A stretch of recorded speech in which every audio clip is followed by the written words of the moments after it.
Have you ever wondered or even heard a discussion about how many indigenous people were in North America before colonialism? As far as I know, that number hasn't made it into mainstream history, so I was surprised when I came across a couple of articles that shed some light on these numbers in an attempt to quantify the damage done by the so-called discovery of the Americas. Demographic studies suggest that the indigenous population of central Mexico alone, which may have been as high as 25 million in 1519, had decreased to around 1,075,000 by 1605. The Mexican and American numbers are currently being debated, as we'll see later, but for this video I have two sources so we can focus on the American indigenous population. The first source is American Holocaust. In 1992, historian David Stannard first published American Holocaust, Columbus and the Conquest of the New World, a landmark work for understanding the historical Columbus by linking his arrival with the destruction of Native American peoples.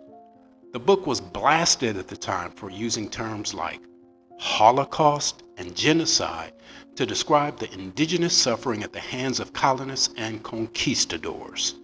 Stannard estimated that 100 million Native Americans were slaughtered, a figure still being debated today. In this video, we'll get into the imaginary debate that has apparently lasted at least 100 plus years, but still has not arrived at a consensus. Even without a clear answer, we can still get an idea of what is being debated and see the estimates of how many indigenous people were in North America and how many were subject to the demographic decline that is the foundation of colonialism. For 400 years, from the first Spanish assaults against the Arawak people of Hispaniola in the 1490s to the U.S. Army's massacre of the Sioux Indians at Wounded Knee in the 1890s, the indigenous inhabitants of North and South America endured an unending firestorm of violence.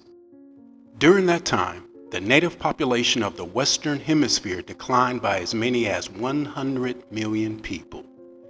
Indeed, as historian David E. Stannard argues in the stunning new book, the Europeans and white American destruction of the native peoples of the Americas was the most massive act of genocide in the history of the world.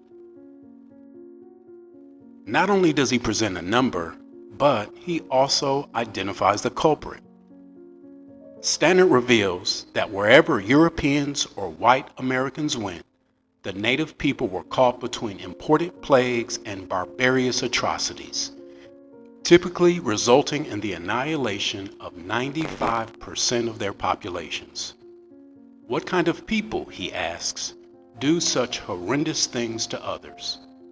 His highly provocative answer: Christians. Now, that 95% reduction is actually not being debated. The debated numbers are the starting numbers in America and Mexico, but to support his accusation, let's put the North American numbers alongside a couple other demographic disasters. And as I mentioned earlier, scholars are still debating how to count the deaths and who is responsible. Please note that these figures are subjects of significant historical debate.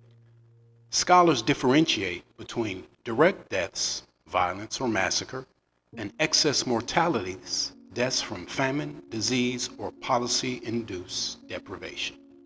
Here we have two sources for the death estimate, starting with British rule in India. It's between 30 million and 165 million. Indigenous Mexico, 13 million to 28 million. King Leopold's Congo, 1 million to 15 million. And the North American Indians, 5 million to 15 million. The second source estimates that the British rule in India was between 30 million and 100 million.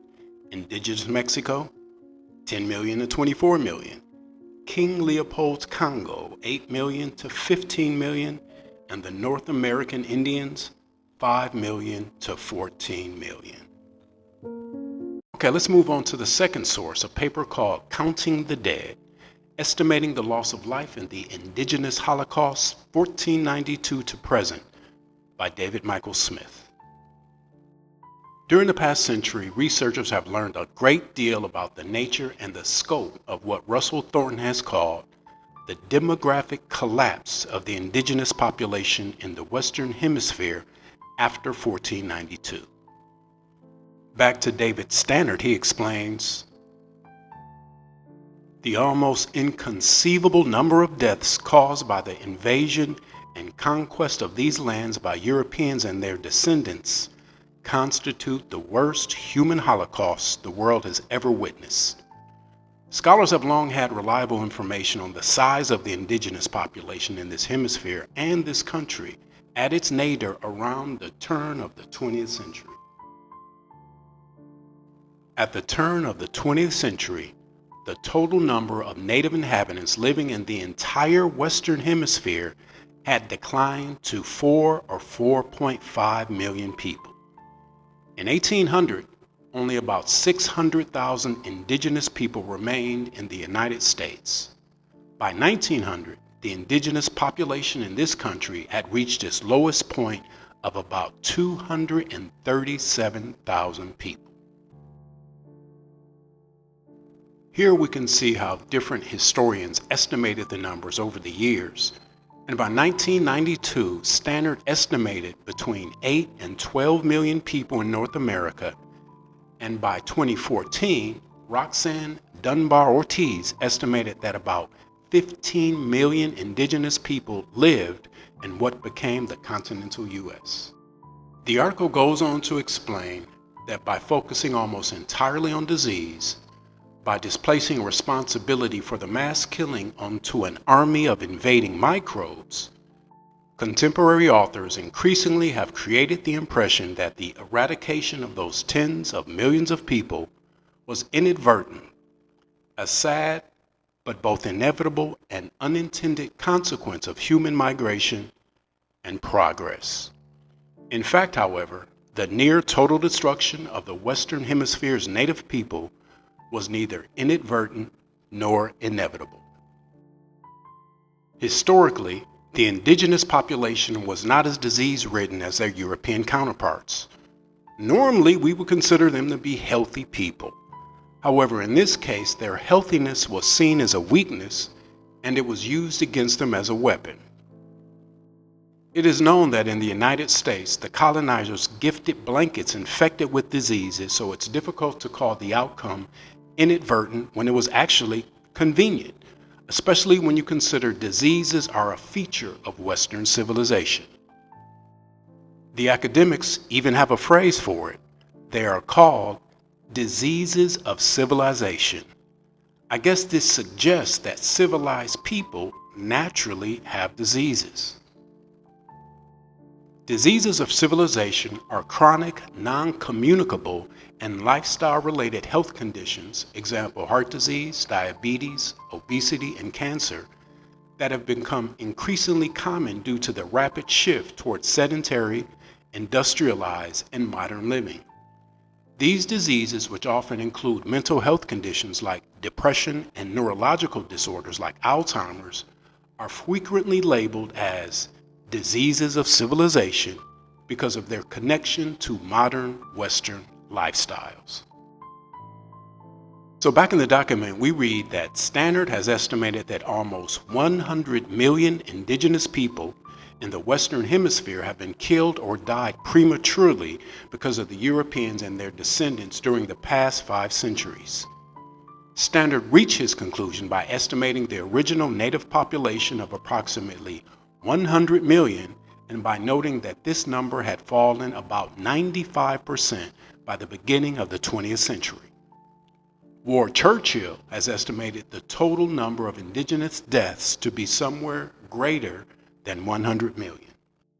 If you want to include Hawaii, the work of David Swanson has indicated that the native population of Hawaii declined from about 683,000 indigenous people after British explorer James Cook's arrival in 1778 to about 24,000 in 1920, a loss of approximately 659,000 lives. In sum, for the entire present-day United States from 1492 to the present, the total number of indigenous deaths includes the 12 million estimated by Thornton, the additional approximately 790,000 deaths that occurred in Hawaii, Alaska, and Puerto Rico, and about 200,000 excess deaths since 1900. Thus, the indigenous Holocaust in America appears to have taken around 13 million lives. Unbelievably, this horrific number of deaths was only a very small portion of the mind-numbing Holocaust throughout the Western Hemisphere. When Thornton's estimated hemispheric population decline of 70 million is multiplied by 2.5, the total number of indigenous deaths throughout the Western Hemisphere between 1492 and 1900 appears to be about 175 million. But remember, they didn't stab, shoot, gas, or bomb all those people, so it's still a subject of debate. By any reckoning, the indigenous Holocaust in the Western Hemisphere was, as Stannard has pointed out, the worst human Holocaust the world has ever witnessed. No words or numbers can adequately convey the scale of the horror and tragedy involved in the greatest sustained loss of life in human history. Still, it seems to this researcher that understanding the scope and dimensions of the indigenous Holocaust is an important first step toward collective political action which addresses the needs, interests, and aspirations of the indigenous people today, and which ensures that such a Holocaust will never happen again.